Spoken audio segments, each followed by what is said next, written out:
Sabe, o que é que forma um monstro? É uma pergunta bem complexa, né? Hoje a gente vai mergulhar fundo em um dos personagens mais intensos da literatura, José Arcádio, lá de 100 Anos de Solidão. Uma figura que é pura força, puro impulso, e a gente vai tentar entender o que levou a ele ao destino trágico que teve.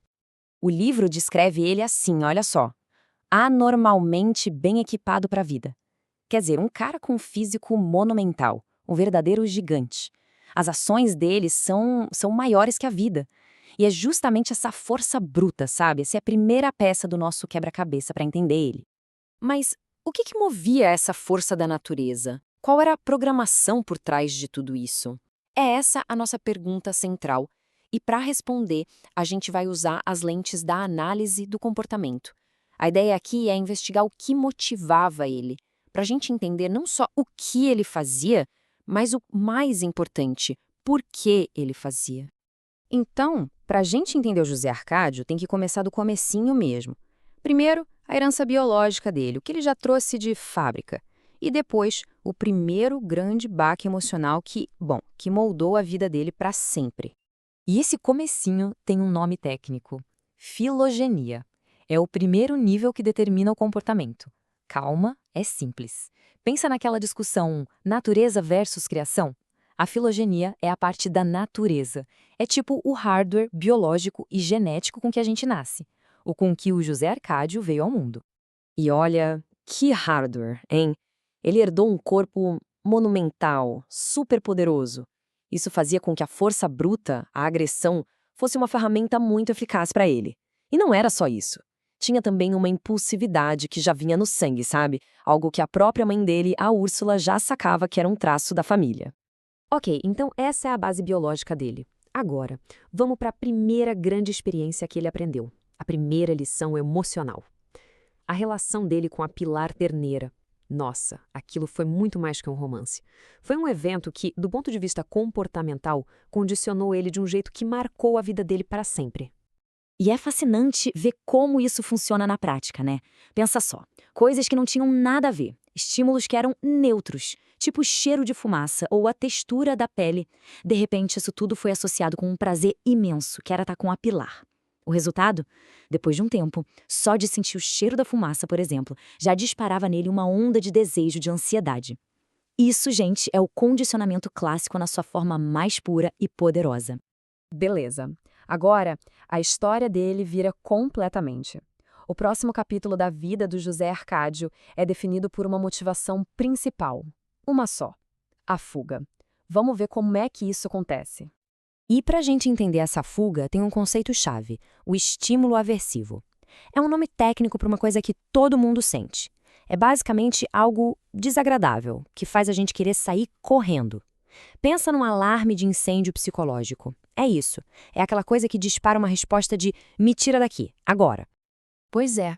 E no caso do José Arcádio, o maior alarme de incêndio de todos disparou quando ele recebeu a notícia: ele ia ser pai. Para ele, a responsabilidade era esse estímulo aversivo supremo, um peso insuportável. Era a situação da qual ele precisava escapar, não importava o custo. E aqui está o ponto central. A decisão dele de ir embora com os ciganos não foi só um impulso ou um capricho. Foi um caso de livro de comportamento de fuga. Pensa na lógica. Apareceu o problema, a notícia da paternidade. Qual foi o comportamento? Abandonar Macondo. E o resultado? A fuga funcionou. A responsabilidade desapareceu para ele. E isso é perigoso, porque estabeleceu um padrão para a vida toda. Quando as coisas ficam difíceis, em vez de enfrentar, a solução é fugir. Avançando no tempo, anos se passam e José Arcádio volta para Macondo. Só que, claro, ele não é nem de longe o mesmo cara. Ele está completamente diferente. E a pergunta que fica é: o que aconteceu nesse tempo? Como é que as experiências que ele teve pelo mundo mudaram ele de um jeito tão drástico? E aí entra o nosso segundo conceito importante, a ontogênese. Lembra que a filogenia era o hardware, a parte da natureza? Bom, a ontogênese é a criação, é a história de vida de cada um, são as experiências que moldam a gente. Se a filogenia era o projeto, a ontogênese é a construção que a vida fez em cima desse projeto. Não é mais sobre com o que ele nasceu, mas sim sobre o que ele aprendeu a ser. E essa transformação fica muito claro aqui. O jovem impulsivo, sabe? Sumiu. No lugar dele, voltou um homem com apetites quase bestiais. Brutal, agressivo, o corpo todo coberto de tatuagens, cada uma contando uma história das 65 viagens que ele fez pelo mundo. Um homem forjado em ambientes hostis. E o mais interessante é que esses comportamentos dele, que parecem tão grosseiros, tipo comer meio porco no almoço, não surgiram do nada. Eles eram funcionais. Eles foram selecionados, reforçados porque davam certo. No mundo hostil dos marinheiros onde ele viveu, ser o mais forte, comer o máximo possível, isso não era grosseria, era uma ferramenta de sobrevivência. O problema é que quando ele volta para Macondo, essa agressividade toda não some. Pelo contrário, ela se torna a principal ferramenta dele para conseguir tudo o que ele quer. E o pior, Macondo, de certa forma, acaba recompensando ele por isso. E o nome disso, desse mecanismo, é condicionamento operante. A lógica é super simples, na verdade. Se um comportamento gera uma consequência boa, uma recompensa, a tendência é que esse comportamento se fortaleça e se repita. E tem um exemplo perfeito disso na história. O comportamento dele, usar a força bruta para derrubar as cercas dos vizinhos e pegar as terras para si. A consequência? Ele ganhou mais terra, mais gado, mais dinheiro. O resultado final? O cérebro dele aprendeu a lição. Ser agressivo funciona, traz recompensa. E esse ciclo de reforço foi se repetindo, deixando esse padrão de comportamento cada vez mais forte. E tem um detalhe crucial para tudo isso dar tão certo para ele: a falta de punição. As autoridades de Macondo, como o livro diz, eram só ornamentais, ninguém fazia nada. Ou seja, não tinha nenhuma consequência negativa para frear esse comportamento. Sem freio, esse padrão de agressão cresceu completamente sem controle.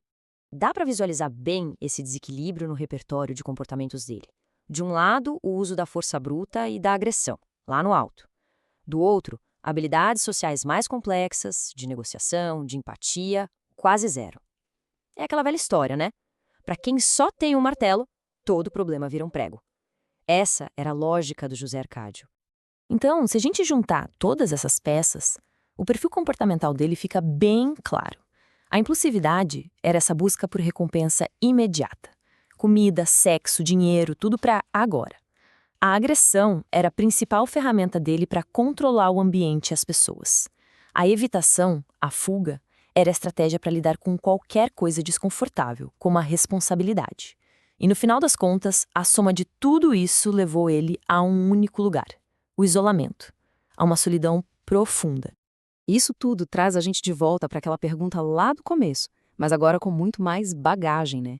Se a gente considerar a herança genética dele, aquele primeiro condicionamento com a pilar terneira e uma vida inteira de experiências que recompensaram a força bruta e a fuga, fica a questão: José Arcádio era um monstro por natureza, ou ele foi, na verdade, um produto quase que previsível de toda essa programação?